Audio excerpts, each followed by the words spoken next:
Buenos días, bendiciones. Qué bueno que Dios nos da esta nueva oportunidad para pegarnos a través de este medio, siempre con la intención de agradecerle a nuestro Señor. Hoy de nuevo, pues, por reglamentos gubernamentales, por órdenes gubernamentales, las cuales nos toca sujetarnos, pues tenemos de parte de Dios la oportunidad de compartir a través de este medio electrónico y declaremos la palabra, que estamos reunidos más de dos, más de tres, en el nombre de nuestro Señor Jesucristo, y el Señor ha prometido escucharnos, estar atentos, acompañarnos y recibir nuestras peticiones, nuestras plegarias, hablarnos a través de su Santo Espíritu, de su palabra gloriosa, poderosa, cortante como espada de dos filos, y finalmente salir edificados, consolados, confortados. Dios hará algo hoy en favor nuestro, solo que tengamos la mejor disposición. El Espíritu Santo pues nos ayude a estar en espíritu, en verdad, en la mejor disposición para ser alimentados en nuestro espíritu, que es una necesidad grandísima que tenemos. Mi parte, pues me pongo en las manos del Señor como un instrumento útil para su gloria y de verdad agradecerle al Señor, pero tomar de Él, de su palabra, para que la iglesia debe vencer, para que cada persona que tenga la oportunidad de escuchar de verdad esta reflexión sea grandemente edificado. Le invito para que oremos un momento, pongamos pues este tiempo, nos pongamos de acuerdo y recibamos pues de Dios lo que Él tiene, la porción que Él tiene para nosotros. Muchas gracias. En el nombre de nuestro Señor Jesucristo, tu unigénito Hijo, tu obediente Hijo. Gracias, Señor Jesucristo, por pagar ese gran precio que pagaste por todos y cada uno de nosotros, por la humanidad entera, por el mundo entero. Gracias, Señor Jesucristo, porque concluida tu obra, Señor amado, nos enviaste al Consolador, a ese Consolador que estaría no fuera, sino dentro de nosotros. Y tenemos el testimonio de que no hemos sido consolados porque es el Consolador, que hemos sido aconsejados porque es consejero, que hemos sido enseñados porque es Maestro. Gracias, Espíritu Santo, por morar en nuestras vidas. Gracias, Padre, en el glorioso nombre de nuestro Señor Jesucristo. Espíritu Santo, seas pues tú ministrando, Señor, en este día a través de esta palabra. Ebenecer te necesita, la iglesia de mi ciudad te necesita, nuestras familias te necesitamos, mi país te necesita, Señor, el mundo entero, hoy más que ayer, siempre te hemos necesitado. Pues la gloria para ti, el bien siempre para nosotros. Amén. Les invito a que la palabra del Evangelio de San Marcos, capítulo 1, versículos 14 y 15. Marcos, capítulo 1, versículos 14 y 15. Dice en la Reina Valera: Jesús inicia su ministerio. Dice, después que Juan fue encarcelado, Jesús vino a Galilea predicando el Evangelio del Reino de Dios, diciendo, ¿qué dijo el Señor iniciando su ministerio? El tiempo se ha cumplido y el reino de Dios se ha acercado. Arrepentidos pues y creed en el Evangelio. Amén. Esta es la palabra que el Señor pues tiene para nosotros en este día. Vamos a hacer una reflexión con mucha necesidad, con la intención y la necesidad pues de aprender en este día. El Espíritu Santo siga pues obrando en nosotros, y es ahora que ha empezado la pula, la perfección de hoy. Porque yo creo que a todos nosotros se nos han dado en nuestra vida múltiples órdenes para cumplir. Desde que nacemos casi, en la casa, en la escuela, en el colegio, en la universidad, en la calle, los gobiernos, en los empleos, etcétera. Luego nosotros cuando ya somos adultos o mayorcitos, empezamos también nosotros a dar muchas órdenes. Y lo que siempre cada persona que da una orden, siempre lo que está esperando es que se obedezca, que se obedezca. Una orden es para obedecerla. En el ejército las órdenes son muy obligatorias y con carácter de obediencia inmediata y sino de represalias. Siempre se da una intención de que se obedezca. Hoy pues quiero abordar este tema y le pido a usted que esté muy atento siempre con la intención de que es una orden que vamos a tratar hoy que el Señor nos está dejando. Ya usted y yo sabemos que el término evangelio significan buenas noticias.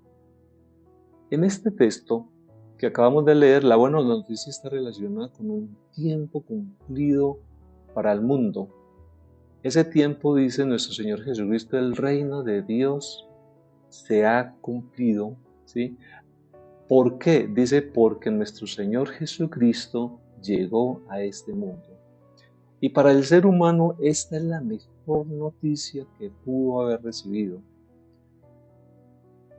Es saber que Dios todavía quiere que los hombres rebeldes y pecadores formen parte de su glorioso reino, a pesar de que este mundo cada día manifiesta un mayor desprecio contra Dios y su palabra. Y en ese orden, lo más razonable también sería que Dios destruyera la humanidad sin dejar rastro de ella. Pero el anuncio con que nuestro Señor Jesucristo comenzó su ministerio, hoy, después de 2000 y pico de años, nos sigue llenando de esperanza, porque Dios sigue extendiendo su misericordia sobre el mundo pecador. Y en su gran amor nos sigue buscando y nos sigue invitando para su glorioso reino, para su eterno reino. Pero en este estudio vamos a considerar un requisito que es indispensable que nuestro Señor Jesucristo estableció y que el Espíritu Santo nos ayuda y nos guía para que los hombres pecadores podamos al final de nuestra existencia entrar en su reino. Y ese requisito lo acabamos de leer en el Evangelio de Marcos, capítulo 1. Este requisito es el arrepentimiento por fe en el Evangelio. O sea, ¿quién se arrepiente? Pues alguien que cree en nuestro Señor Jesucristo, alguien que acepta la palabra, alguien que acepta el Evangelio, alguien que escucha pues la palabra de Dios, y estamos creyendo que usted y yo estamos en este grupo. Arrepentimiento por fe en el Evangelio. Pero arrepentimiento sabemos que hay una relación directa con el pecado del hombre. El arrepentimiento tiene una relación implícita ahí, o sea, hablamos de arrepentimiento, entonces ahí mismo aparece, ¿y por qué? Pues por el pecado del hombre. Entonces, si esto es así, que el hombre es el que peca, no es coherente, ni tampoco es posible pensar que la relación perdida entre la humanidad y Dios se restablezca sin la participación activa de la humanidad.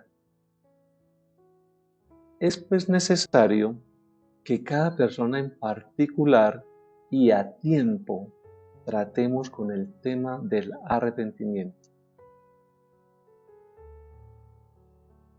Porque nuestro Señor Jesucristo no solo predicaba acerca del arrepentimiento, sino que lo hacía dando un mandamiento, dejando un mandamiento establecido, de alguna manera dejando una orden clara acerca del arrepentimiento.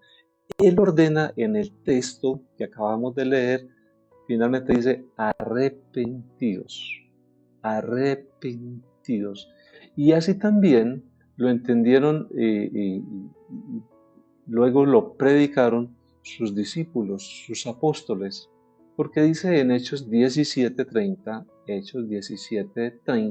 dice, pero Dios, habiendo pasado por alto los tiempos de esta ignorancia, dice, ahora manda a todos los hombres en todo lugar que se arrepientan.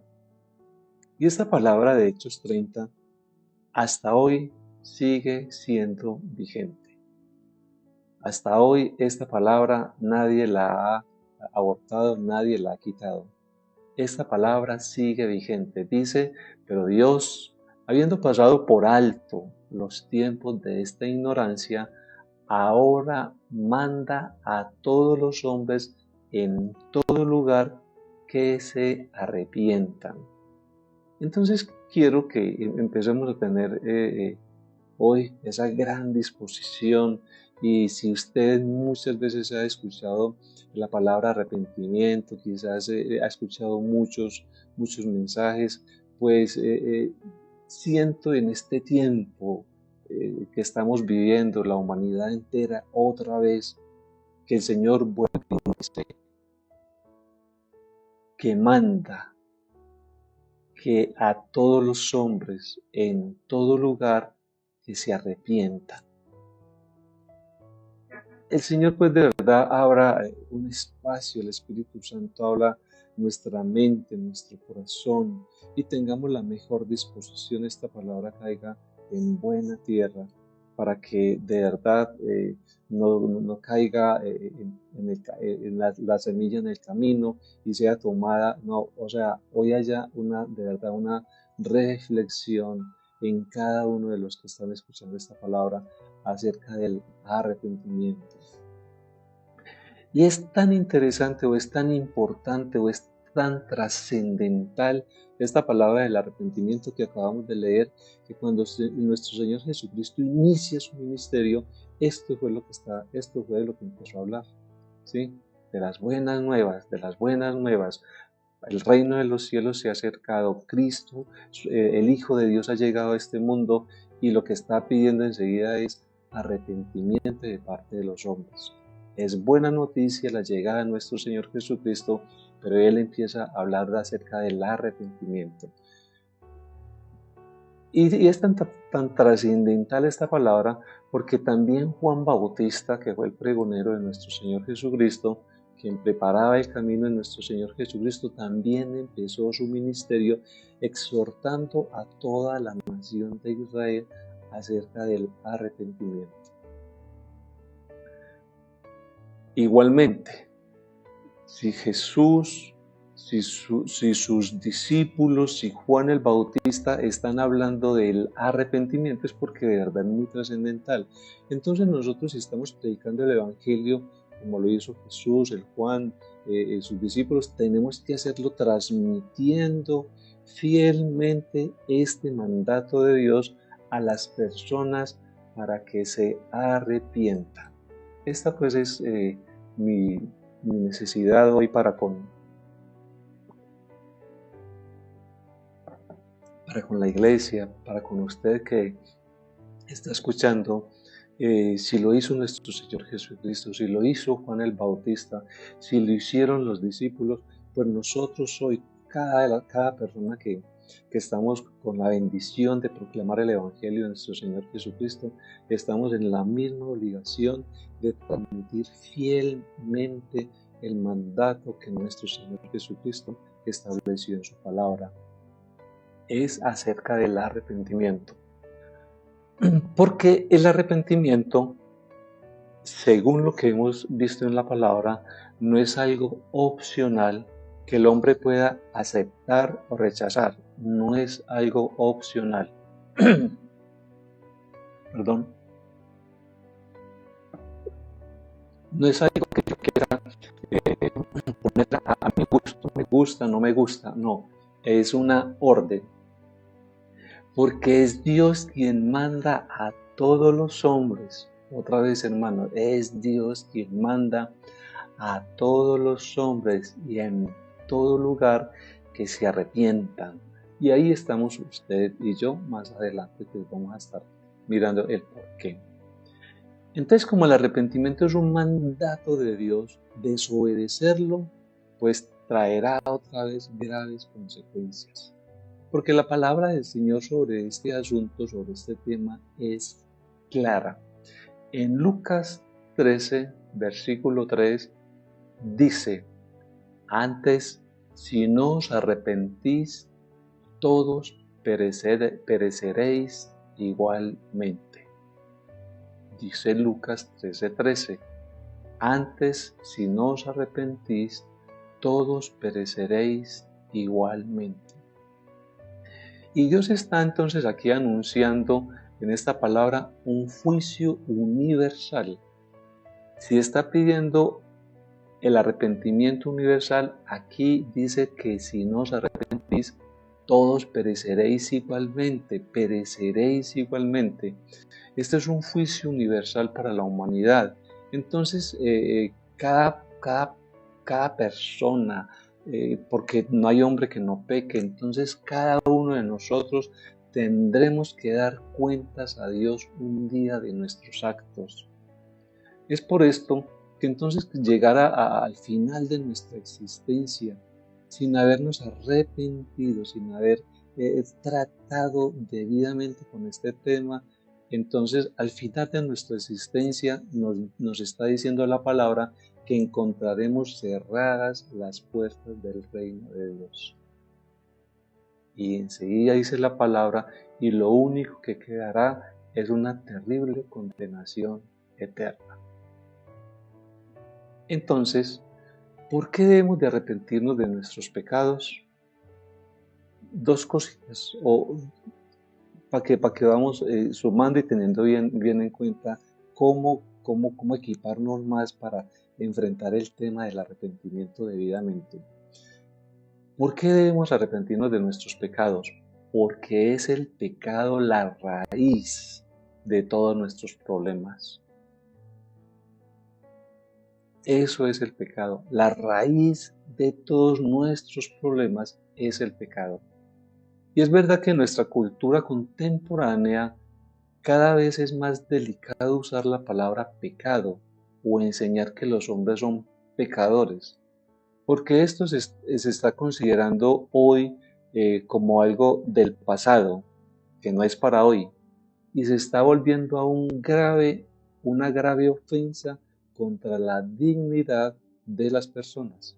Ya no se puede hablar de pecado, no se le puede decir a la persona que es pecadora, pero la palabra sigue diciendo que no hay hombre que no peque y por más que nosotros estemos pegados de la mano del Señor, por más que estemos leyendo la palabra, por más que estemos, o sea, somos una humanidad caída respecto del pecado. Pablo se quejaba de esto fuertemente en Romanos capítulo 7. A pesar de que era de San Pablo, Pablo se quejaba de la debilidad que había en su interior respecto del pecado.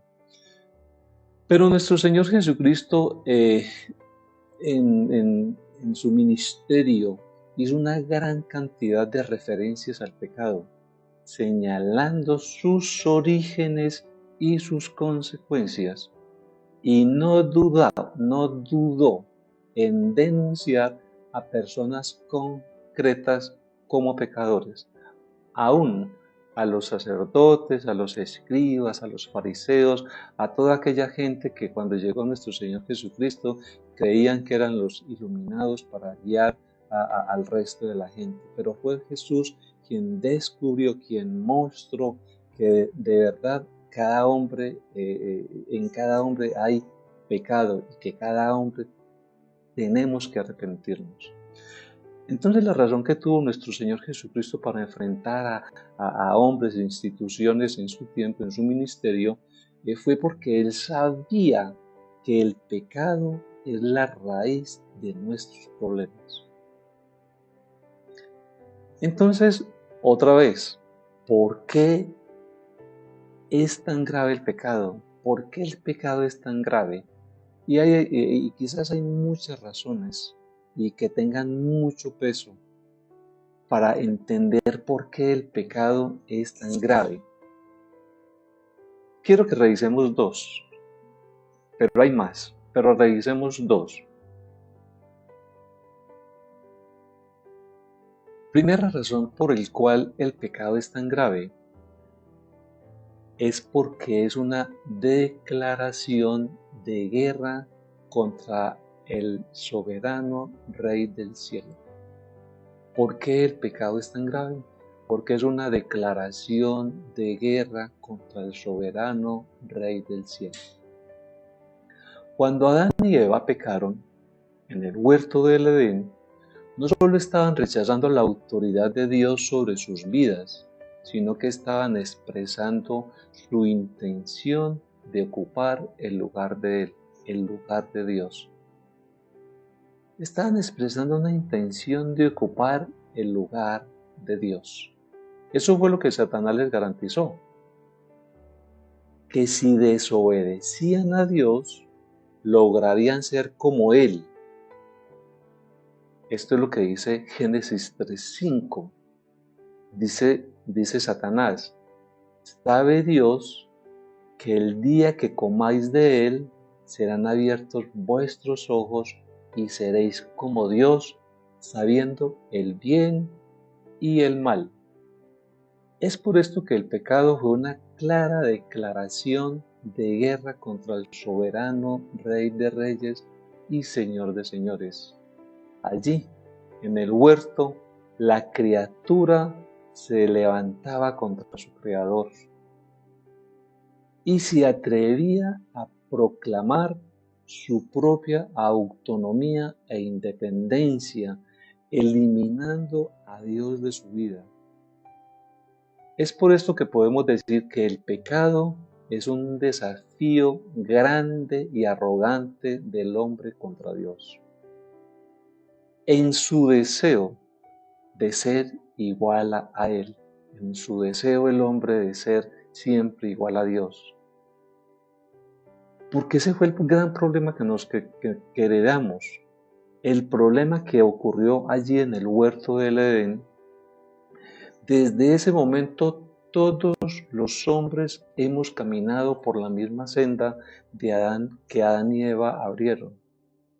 Porque en todos nosotros está arraigada esa misma rebeldía, porque cada vez que Dios nos manda a hacer algo o nos prohíbe alguna cosa, siempre surge en la humanidad, en los hombres, el deseo de hacer lo contrario.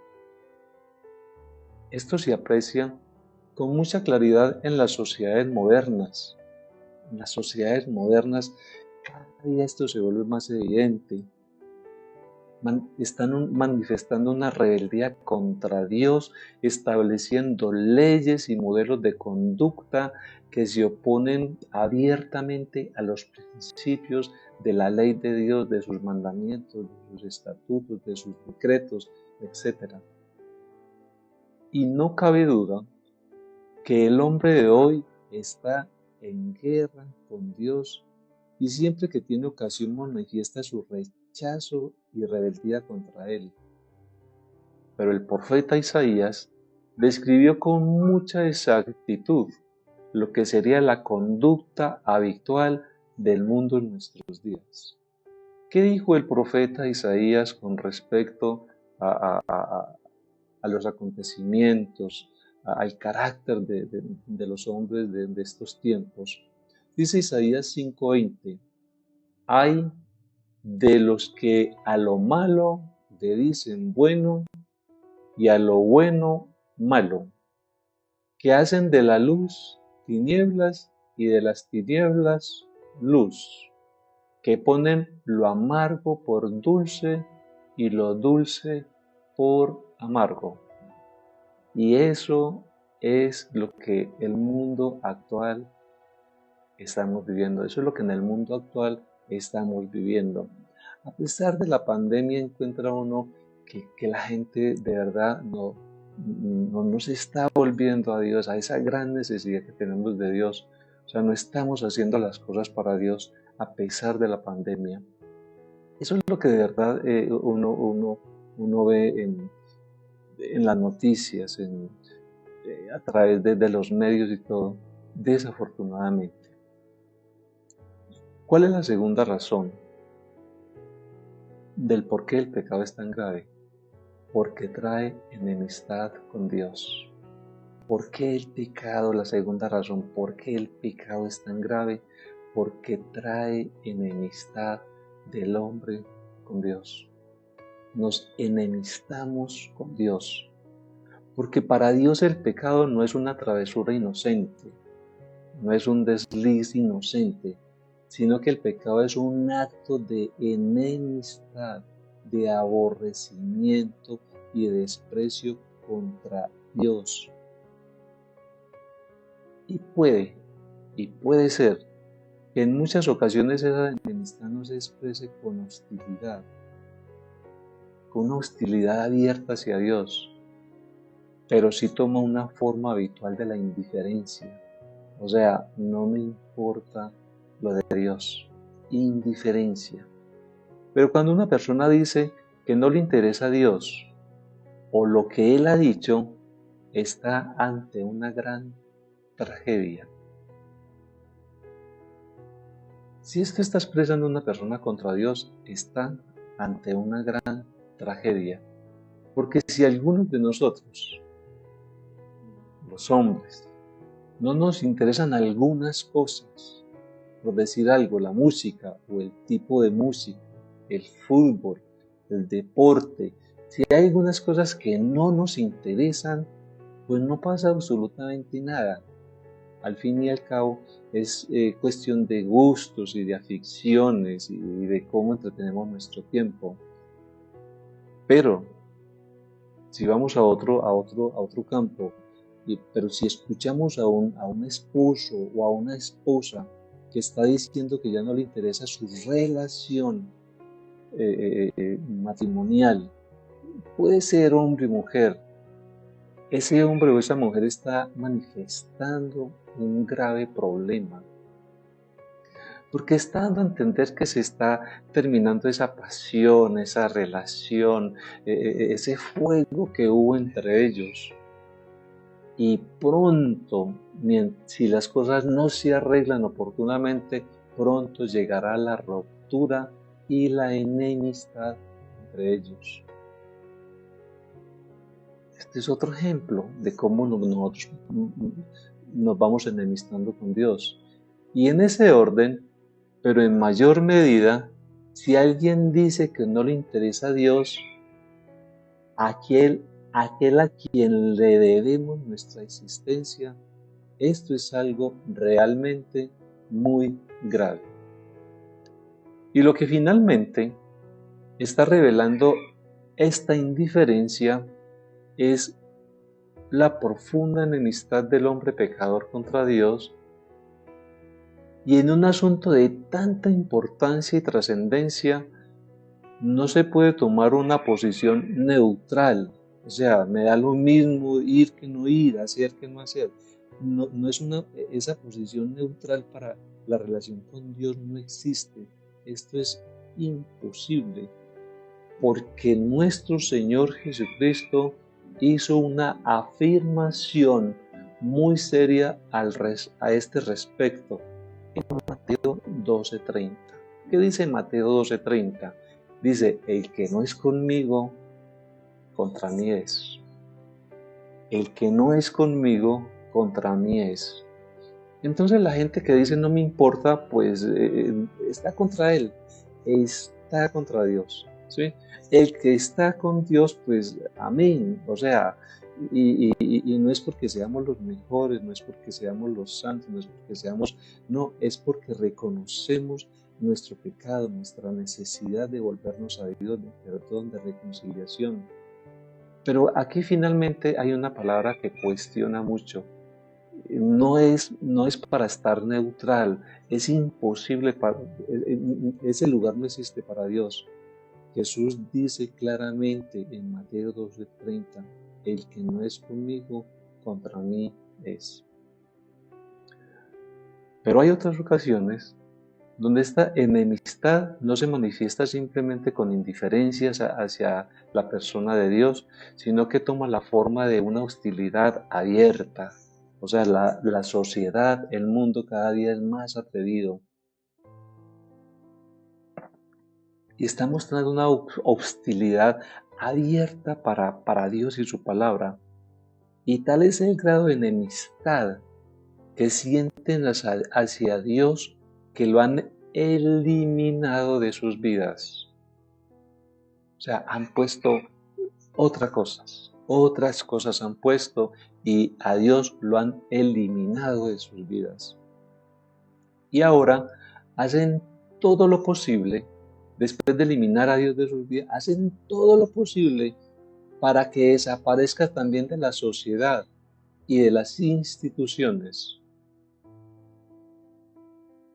Hoy, en algunos países de Europa, es un hecho que cada vez que se habla de Dios o del cristianismo en la televisión, en la radio, en artículos, se habla para ridiculizar el cristianismo, para ridiculizar las cosas de Dios. Y en muchos otros países esta hostilidad por las noticias desafortunadamente se ve una hostilidad contra todo lo que expresa Dios y hay una expresión de violencia física dura, demasiado agresiva, hasta matar a muchos cristianos. Y también hay una hostilidad agresiva y fuerte contra la palabra de Dios, la Biblia. Las queman, las rompen, las prohíben, etc.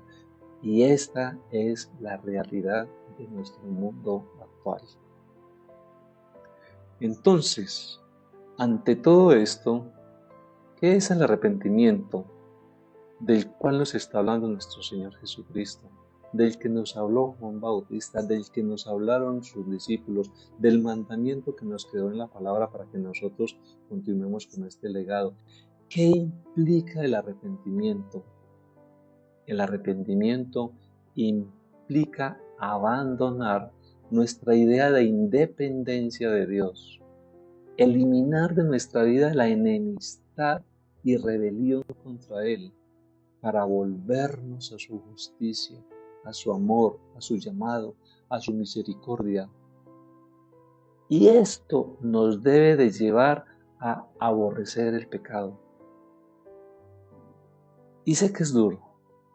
O sea, la palabra sigue diciendo, no hay hombre que no peque. Y el hombre que diga que no peca, la Biblia dice y nos enseña que hace a Dios mentiroso. Por lo tanto, aquí se nos está diciendo esa idea de independencia que tenemos de Dios, de no tenerlo en cuenta permanentemente en nuestras vidas. Eso lo debemos de olvidar. Debemos de eliminar la enemistad. El mundo tendrá que dar cuenta de todo esto. La rebelión abierta o de ignorar las cosas de Dios y su palabra.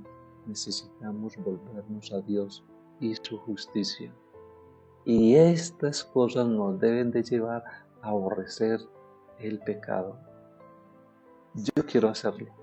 Necesitamos hacerlo. Oro fervientemente para que mi familia cercana, por la cual me siento responsable y de la cual tengo que dar testimonio, que mi familia aborrezcamos el pecado. Que en la iglesia de Benecer, en la cual pastoreamos, que aborrezcamos el pecado. Este pecado nos enemista contra Dios, nos aleja de Dios, nos pone en gran problema contra Dios. Pero también fuera de aborrecer el pecado también debe de existir en nuestra vida un deseo ferviente, positivo para hacer su voluntad,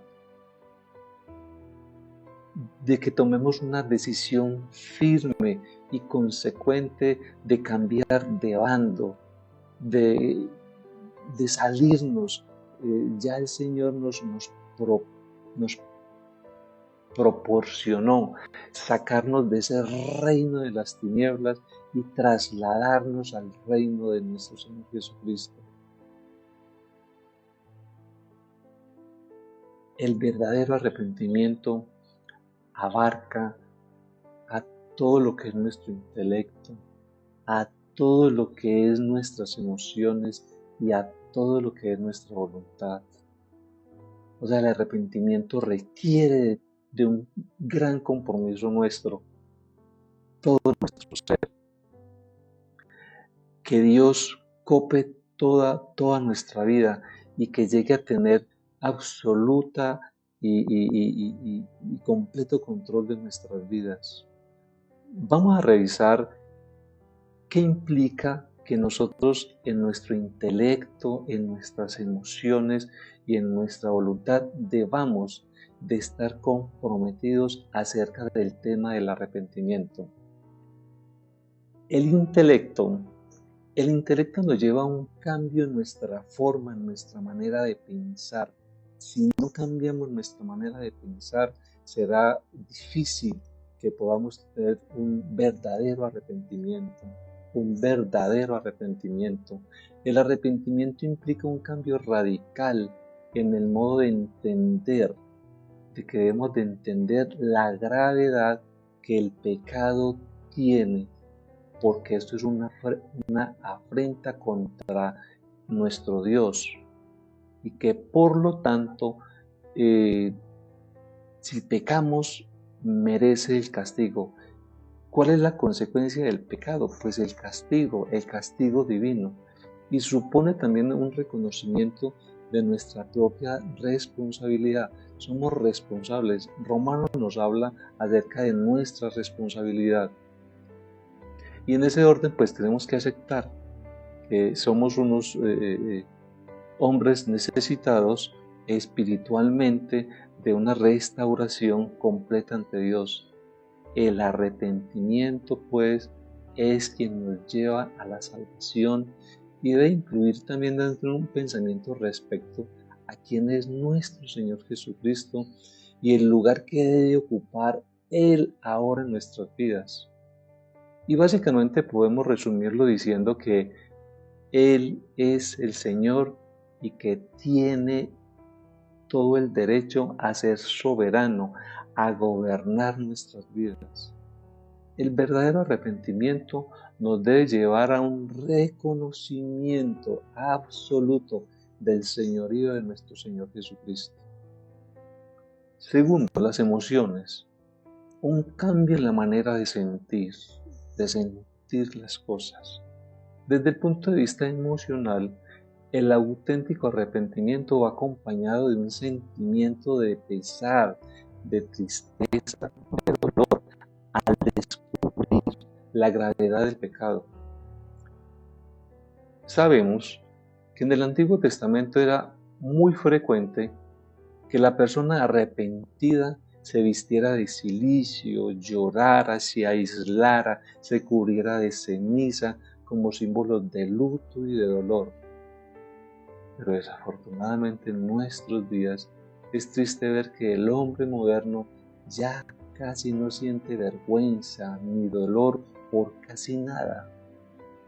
O sea, hay un endurecimiento de corazón, de sentimientos.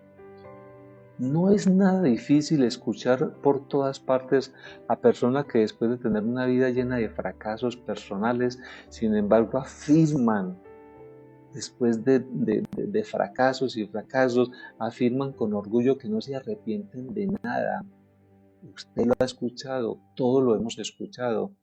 Personas fracasadas que vemos que no están haciendo las cosas debidamente, pero dice que no se arrepienten de nada. Pero estas afirmaciones de esas personas solo les puede conducir a nuevos y mayores fracasos. Tercero, la voluntad. Un cambio en la manera de vivir. La manera de vivir. El arrepentimiento incluye también un cambio en la voluntad de la persona, en una firme determinación de abandonar la vieja forma de vida para cambiar por una nueva, radicalmente distinta, agradando a Dios. Y esto implica el abandono de la desobediencia obstinada a Dios para rendir nuestra voluntad a Cristo. Es un llamado de poner las armas. O sea, Dios tiene la razón, a dejar de luchar contra Él. ¿Por qué la criatura se levanta contra el Creador? Y rendirnos entonces a su voluntad. Conocemos, sabemos que en la palabra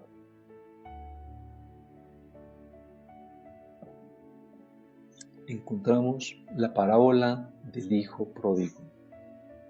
Mi hermano, usted que escucha, lo que hemos hablado, nosotros podíamos sintetizarlos entendiendo con esta parábola tan clara que nuestro Señor Jesucristo nos dejó acerca del arrepentimiento. La parábola del hijo pródigo es un buen ejemplo bíblico de los principios que hemos expuesto hasta acá, hasta este momento. Los principios que hemos expuesto, las condiciones, el porqué, para entender claramente el tema del arrepentimiento. Porque en esta parábola, nuestro Señor Jesucristo empezó su relato presentándonos a un hijo rebelde que no quería sujetarse al orden familiar establecido por el Padre. Entonces este hijo, nos dice la parábola, que decidió irse, pero antes de irse pidió la parte de su herencia que él decía en su rebeldía que le correspondía. Pero esto para aquel tiempo, siendo más amplio con la parábola y con la palabra que allí ya está con respecto a la ley, esto que estaba haciendo el hijo pródigo en ese tiempo era una gran ofensa contra su padre. Y aún hoy, o sea, si mi hijo se levanta ahora y me dice, dame la parte de la herencia que me corresponde, pues yo ni sabría qué hacer. O sea, ¿cómo hace uno? Porque lo que hemos conseguido como familia, pues lo necesitamos para que la familia sigamos viviendo. O sea, yo no sabría qué hacer. O sea, si nos ponemos ante esta parábola y ante este padre y este hijo que le está exigiendo la parte que a él le corresponde, pues es una ofensa. Cualquier hijo que hoy haga lo mismo sigue siendo una ofensa para su padre o para sus padres. Porque lo lógico respecto de la herencia habría sido que el hijo recibiera su herencia una vez que el padre hubiera muerto. Pero él la está reclamando acá cuando está vivo. O sea, pensemos en lo que hizo Adán y Eva, pensemos en lo que han hecho los israelitas a través de lo que hemos aprendido de la palabra. Pero lo más importante es usted y yo, ¿qué podemos aprender hoy? ¿Qué podemos sintetizar? ¿Qué podemos sacar para que de verdad usted y yo traigamos más orden a nuestras vidas? Y así lo podamos proclamar, lo podamos enseñar, lo podamos compartir con más autoridad. Lo lógico en esto de la herencia había sido que el hijo la recibiera una vez que el padre hubiera muerto, pero para ese joven era tal el desprecio que estaba mostrando por su padre, por su progenitor, que era como si lo estaba tratando como que si ya estuviera muerto, como que si ya no existiera para su vida. Sí que no dudó en exigir su parte de la herencia cuando el padre todavía estaba vivo. ¡Ay!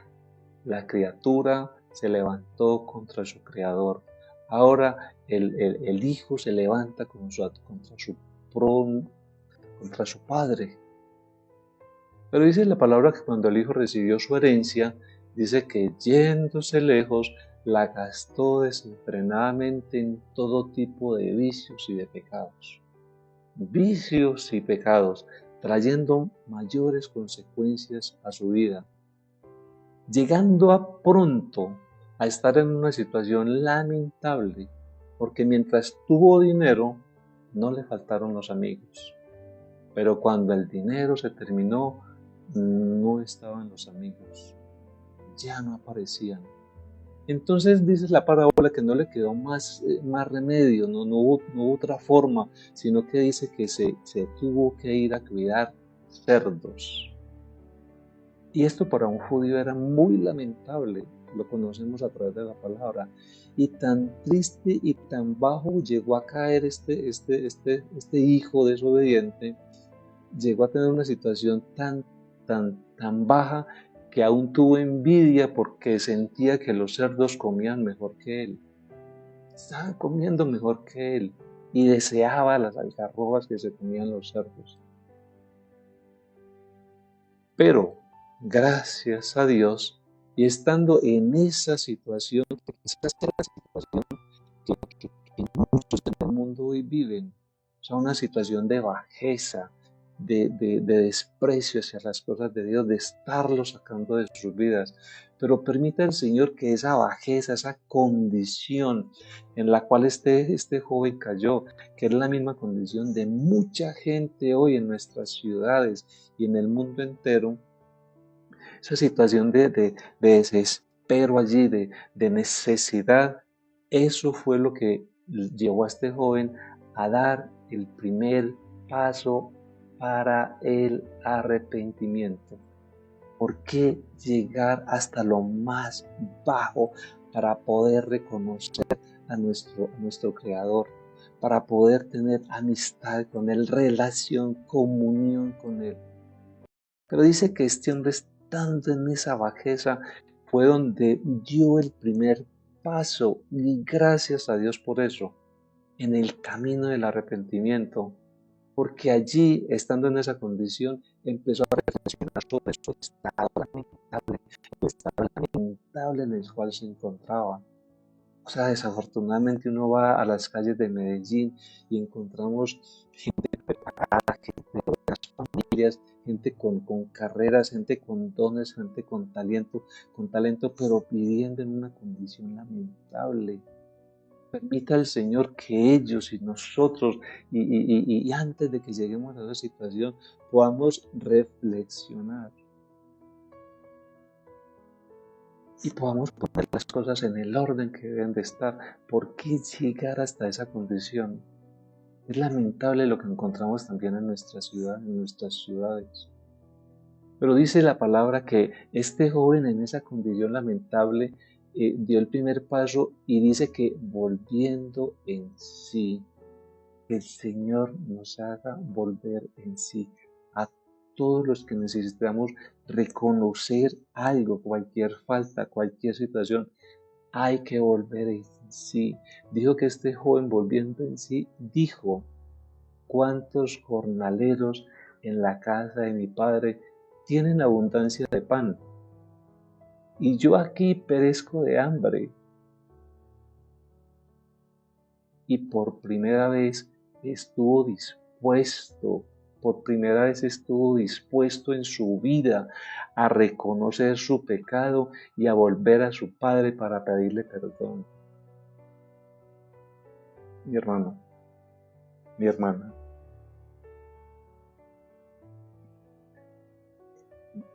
yo sí creo que si nosotros hacemos una seria reflexión, tenemos mucho de qué arrepentirnos. Y también creo que muchas veces las condiciones en las cuales vivimos, nos movemos, la afectación de nuestras familias, la afectación de las personas que están a nuestro alrededor, están directamente relacionadas por nuestra desobediencia y pecado. ¿Por qué ir más allá y no parar y alzar los ojos al Señor y dar el primer paso, volver de nuevo y buscar de nuevo la gracia redentora de nuestro Padre, el perdón? Esto fue lo que dijo este joven. ¿Cuántos jornaleros en la casa de mi padre tienen abundancia de pan? Se acordó que en la casa de su padre había suficiente pan para los jornaleros y él era el privilegiado que se enemistó con su padre, que se levantó contra la autoridad, que se salió de su cobertura y allí estaba careciendo aún del pan diario. Y dijo: yo aquí perezco de hambre. Hermano, ¿por qué seguir teniendo hambre de Dios? ¿Por qué seguir teniendo, cuando Él dijo: venid a mí? Yo soy el pan de vida. Yo soy el agua viva. Este joven dijo: aquí perezco de hambre. Y por primera vez estuvo dispuesto a reconocer su pecado y volver a su padre para pedirle perdón. Y planeó en su mente, en su intelecto, en sus emociones, en su voluntad. O sea, este hombre se dispuso completamente, intelecto, emociones, voluntad, sentimientos, y se dispuso y preparó y dijo: iré a mi padre y reconoceré mi pecado. Le diré: Padre, he pecado contra el cielo. E interesante la palabra. Reconoce que no solamente pecó contra su padre, sino que está colocando primero a Dios. Eso lo dice en Lucas 15:17. Planeó cuando llegara y estuviera frente a su padre para decirle: Padre, he pecado contra el cielo y contra ti, y ya no soy digno de ser llamado tu hijo. Este hijo había llegado a entender perfectamente que el pecado no había sido únicamente contra su padre, sino que en primer lugar había cometido un pecado contra el cielo, o sea, contra su Dios, o sea, contra su Creador. Y aunque en la parábola no explica cómo el hijo llegó a experimentar este cambio tan radical en su forma de pensar, de sentir, que lo llevó a tener la convicción de que había pecado, hemos estudiado recientemente el tema del Espíritu Santo. El Espíritu Santo es quien nos convence de pecado, de justicia y de juicio. Y el Espíritu Santo nos ayuda en el camino de la restauración, en el camino del arrepentimiento. Y sabemos que todas las familias judías conocen y tienen allí como norma de vida, de familia, de nación y todo, las escrituras de Dios, la ley mosaica. Seguramente este joven había sido formado en su casa y estando allí no solamente vio y sintió lo que estaba viendo, sino que recordó la palabra que sus padres les habían enseñado. Porque en segundo lugar, el joven empezó a sentir vergüenza y dolor por su pecado. Por eso cuando se acercó a su padre, rápidamente le dijo que no se sentía digno de ser llamado su hijo. Uy, y ahora de verdad que uno escucha tantas partes, la gente tan arrogante, tan prepotente. Pareciera que es Dios el que tiene que servirle a la gente ahora, no la gente a Dios. Este joven aprendió y reconoció en ese estado y pudo decir con todo, no soy digno de ser llamado tu hijo. Y muestra con todo su ser en su regreso que hubo humillación, dolor, aflicción, arrepentimiento. No llegó a exigir, sino que llegó en una actitud de humildad, de humillación. Y en tercer lugar, tomó la decisión de volverse de su vida pecaminosa a la casa de su padre, donde no sabía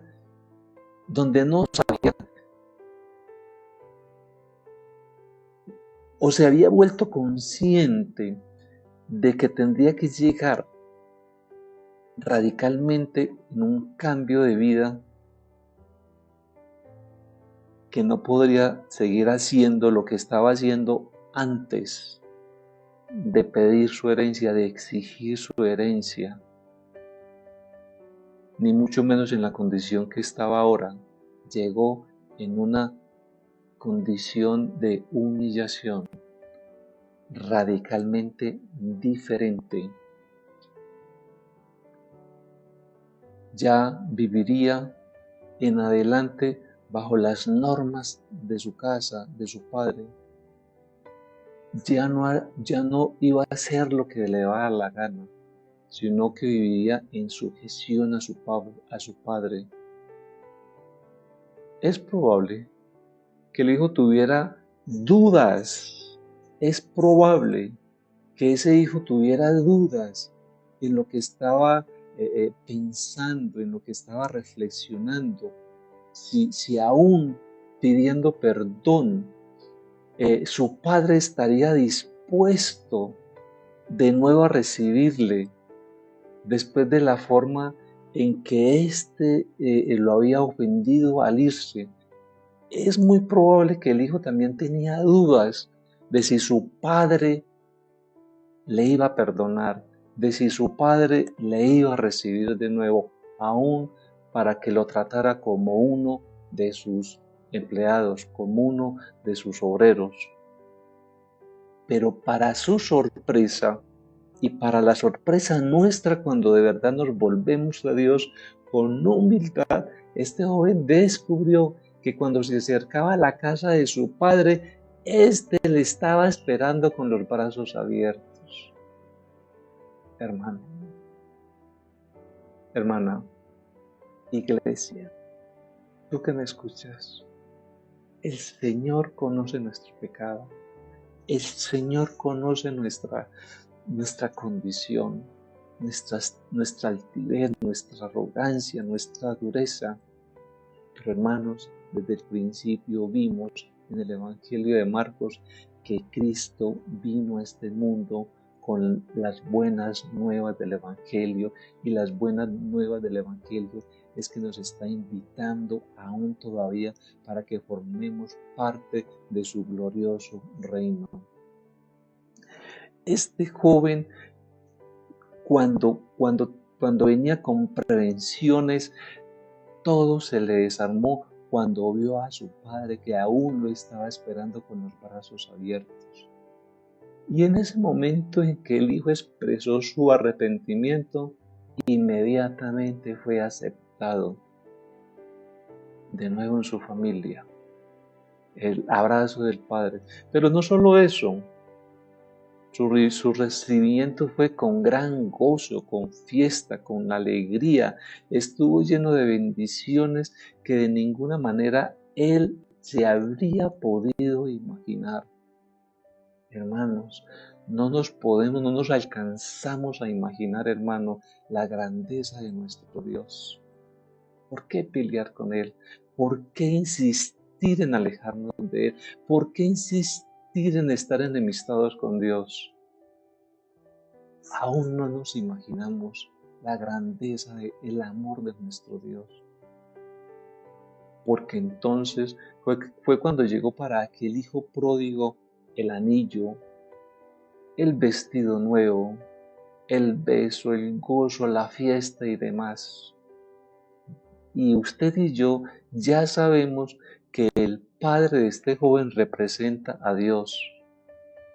Y toda la parábola sirve como una hermosa ilustración de lo que significa el Evangelio, las buenas noticias de nuestro Señor Jesucristo. El hijo no merecía nada. Ya se había ido con su herencia, aún fuera de tiempo, pero se había ido con la parte de su herencia. ¿Qué merecía entonces este joven? Pues el castigo severo por la ofensa cometida. Eso era lo que la ley mosaica tenía establecido, aún la pena de muerte para casos como este.